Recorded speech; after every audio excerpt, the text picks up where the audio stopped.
La campagna elettorale per le politiche è cominciata, si voterà il 4 marzo, una competizione che già in partenza sarà orfana di un big.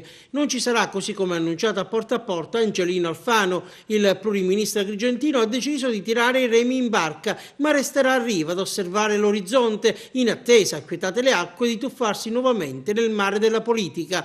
La sua alternativa popolare, che aveva ereditato il DNA dell'NCD, non esiste più, non c'è più. Dopo la debacle alle regionali in Sicilia, il partito, che non è riuscito ad approdare a Sala d'Ercola, avendo raccolto meno del 5%, si è volatilizzato per volere proprio di Angelino Alfano. Una scelta, una strategia, ai posteri l'ardua sentenza.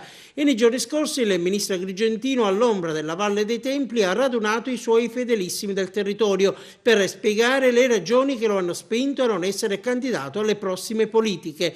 L'incontro ovviamente è stato riservatissimo, una sorta di rompete le righe, comunque un invito a ciascuno degli interlocutori ad imboccare la strada preferita. Quasi tutti i presenti sarebbero indirizzati verso la cosiddetta quarta gamba, un soggetto ancora in fase di organizzazione che guarda con interesse al centro-destra, il cui leader carismatico è Maurizio Lupi. È pronto ad ufficializzare il ritorno a casa, cioè nella coalizione guidata da Silvio Berlusconi c'è Nino Bosco, deputato nazionale.